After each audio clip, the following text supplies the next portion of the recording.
එකිනෙකට වෙනස් වුණු රටවල් ගැන කතා කරන මම අද ඔබව රැගෙන යන්නේ උතුරු දිග යුරෝපයේ නෝර්ඩික් කලාපයේ පිහිටි සුන්දර ඩෙන්මාර්ක් රාජ්‍ය වෙතටයි.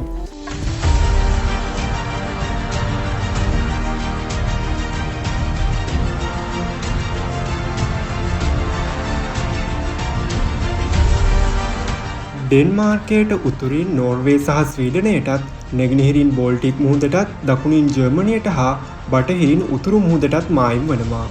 එමෙන්ම ඩෙන්මාර්කය උතුරු අත්ලාන්තික් සාගරයේ ෆාරෝ දූපත් සහ ග්‍රීන්ලන්තයේද ඇතුළත් ස්වයං පාලන ප්‍රදේශ ඇතුළත් ව්‍යවස්ථාපිත ඒකීය රාජ්‍යයක්. මෙරට විශාලතම සහ අගනගරය කෝපන්හේගන්. රාජ්‍ය භාෂාව ඩැනිෂ් වුවත් බොහෝ දෙනෙක් ජර්මානු බසද කතා කරනවා. ඒකීය පාර්ලිමේන්තු ව්‍යවස්ථාපිත රාජාණ්ඩුවක් වන ඩෙන්මාර්කයේ රාජ්‍ය නායකයා ෆෙඩරික් එක්ස්. අගමැති මේට් ෆෙඩරික්සන්. සමස්ත ඩෙන්මාර්කයේ වර්ග කිලෝමීටර 43,094ක් විශාල වන අතර ප්‍රමාණය අනුව ඔවුන් ලොව 130 වන ස්ථානයේ හිමි කරගන්නවා. ජනගහනය මිලියන 6ක් ඉක්මවන අතර ජනගහනය අනුව ඔවුන් ලොව 93 වන තැන හිමි කරගන්නවා.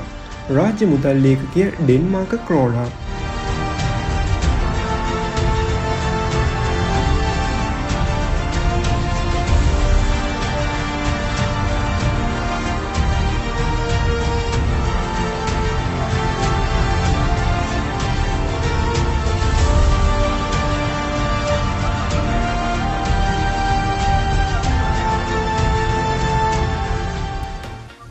ලෝක ප්‍රකට ලේගෝ ළමා ක්‍රීඩා භාණ්ඩ සන්නාමයේ නිවහන ඩෙන්මාර්කයයි. මෙහි චාරිත්‍රයක් ලෙස වයස අවුරුදු 25ට පෙර විවාහ නොවුනහොත් ඔවුන්ව කුරුඳු කුඩුවලින් නැහැවීම සිදු කරනවා.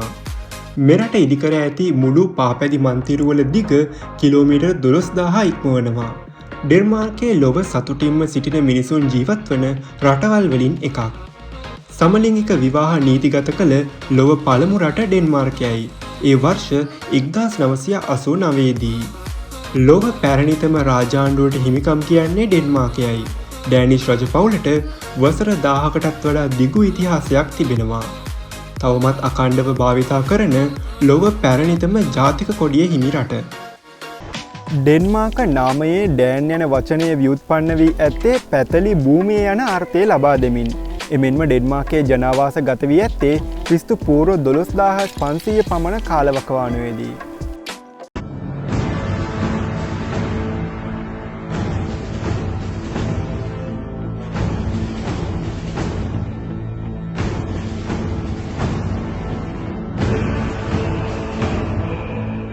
පූර්ව රෝම යකඩ යුගයේදී ස්වදේශික කණ්ඩායම් වර්තමාන ඩෙන්මාර්ක භූමියේ දකුණු ප්‍රදේශවලට සංක්‍රමණය වීමට පටන්ගත් අතර පළමු ගෝත්‍රික ඩේන්වරුන් පූර්ව රෝමානු හා ජර්මන් යකඩ කාලය තුළ මෙම ප්‍රදේශයට පැමිණ තිබෙනවා. රෝමන් වරුන් ඩෙන්මාර්කයේ ස්වදේශික ගෝත්‍ර සමග වෙළඳ සම්බන්ධතා පවත්වා ඇති අතර එම කාලයේ භාවිතා කළ රෝමකාසි ඩෙන්මාර්කයේ තුළින් සොයාගෙන තිබෙනවා. දැනට පවතින ඩෙන්මාර්ක රාජාණ්ඩුවේ මූලයන් 10 වන සියවසේදී ස්ථාපිත වී තිබෙනවා. ක්‍රිස්තු වර්ෂ 965 දී පමණ ඩෙන්මාර්කයේ තුල කතෝලික දහම මුල් බැසගත් අතර ශුද්ධ රෝම අධිරාජ්‍ය විසින් ඩෙන්මාර්කය ආක්‍රමණය නොකිරීමට දේශපාලන හේතුවක් ලෙස ඔවුන් ක්‍රිස්තියානීකරණයට ලක් වූවායයි පිළිගැනෙන්නේ. එමෙන්ම යුරෝපයේ නැගී එන ක්‍රිස්තියානි බලවතෙකු වූ රෝමන් අධිරාජ්‍ය ඩේන් වරුන් සඳහා වැදගත් වෙළඳ හවුල්කරුවෙකු බවට පත් වුණා. 19 වන සියවසයේ දෙවන භාගයේදී ඩෙන්මාර්කයේ කාර්මීකරණයට ලක්වුණු අතර වැඩි දියුණු වූ sannivedana හා විදේශ වෙළඳාම් ස්වභාවික සම්පත් නොඇතිවම වුවද ඩෙන්මාර්කයේ වේගවත් දියුණුවට හේතු වුණා. පළමු ලෝක සංග්‍රාමයේදී ඩෙන්මාර්කයේ මධ්‍යස්ථව කටයුතු කළ අතර 1939 දී ඩෙන්මාර්කයේ නාසි ජර්මනිය සමග වසර 10ක කිවිසුමක් අත්සන් කළත් 1940 අප්‍රේල් 9 වන දින ජර්මනිය විසින් ඩෙන්මාර්කය යටත් කරගත් අතර ඔවුන් කොන්දේසි විරහිතව යටත් වුණා. යුද්ධය අවසන් වනතුරු ඒ එසේම පැවතුණු අතර 1949 දී ඔවුන් නේටෝවේ සමාජිකත්වය ලබා ගත්තා.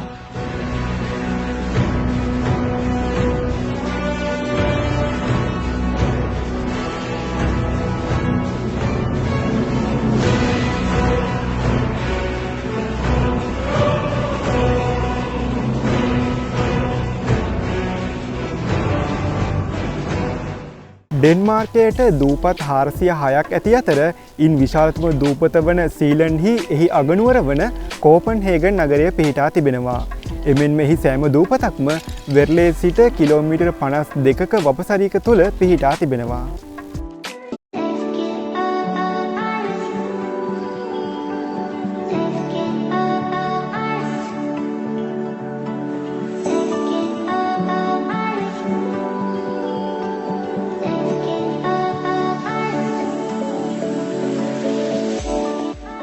සමස්ත ඩෙන්මාර්ක භූමියෙන් වැඩි කොටසක් සමතලා භූපිහිටීමකට උරුමකම් කියන අතර රටේ සාමාන්‍ය උස මුහුදු මට්ටමේ සිට මීටර 31ක්.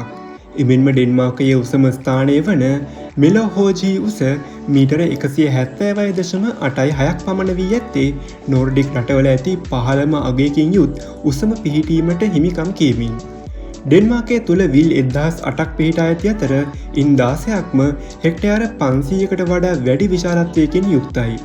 එමෙන්ම ඩෙන්මාර්ක රාජ්‍යයට අයත් ස්වාධීන පාලන නිදහස ලැබූ තවත් ප්‍රදේශ දෙකක් ඇත. ලොව විශාලතම දූපත් වන ග්‍රීන්ලන්තය හා උතුරු අත්ලාන්තික් සාගරයේ පිහිටි ෆාරෝ දූපත් ඒ අතර වනවා. එමෙන්ම මෙම ප්‍රදේශ ඔවුන්ගේම පාර්ලිමේන්තුවක් යටතේ ස්වයං පාලනයක් පවත්වාගෙන යන අතර ඩෙන්මාර්ක රාජධානියේ කොටසක් ලෙස පිළිගනු ලබනවා. ඩෙන්මාර්කයේ තුල සෞම්‍ය දේශගුණයක් දක්නට ලැබෙන අතර වසරකට මිලිමීටර 765ක් ඉක්ම වූ වර්ෂාපතනයක් මෙරටට ලැබෙනවා. මෙරට ප්‍රධාන පාරිසරික කලාප දෙකකට බෙදා වෙන් කරන අතර ඒ අත්ලාන්තික් මිශ්‍ර වනාන්තර හා බෝල්ටික් මිශ්‍ර වනාන්තර ලෙසයි.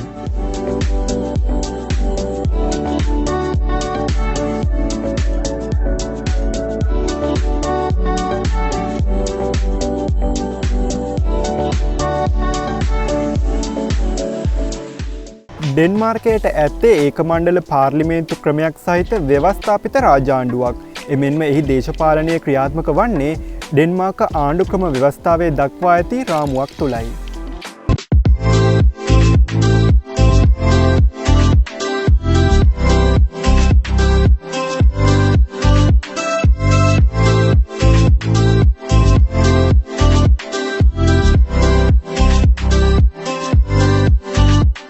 ඩෙන්මාර්කය ඒකීය රාජ්‍යයක් වන අතර ඔවුන්ගේ ප්‍රධාන භූමියට අමතරව තවත් ප්‍රදේශ දෙකක් ඔවුන්ට අයත්.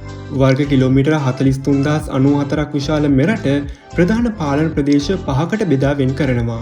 ඩෙන්මාර්කයේ විදේශ ප්‍රතිපත්තියට අනුව ඔවුන් සමාජිකත්වයේ ලබා සිටින යුරෝපා සංගමය සැලකිය යුතු බලපෑමක් එල්ල කරනු ලබන අතර ලෝක සංවර්ධන ආධාර කමිටුවේ සමාජිකයෙකු ලෙස ඩෙන්මාර්කයේ ඉතා දිගු කලක සිට සිය ජාතික ආදායමින් විශාල මුදලක් ලබා දී තිබෙනවා. ලෝක බැංකුවේ දත්ත වාර්තාවලට අනුව ඩෙන්මාර්කයට ඇත්තේ ඉතා ඉහළ ආදායම් ලබන සංවර්ධිත මිශ්‍ර ආර්ථිකයක්. ඒක පුද්ගල ආදායම අනුව ඔවුන් ලොව 8 වන ස්ථානය හිමි කර ගන්නවා.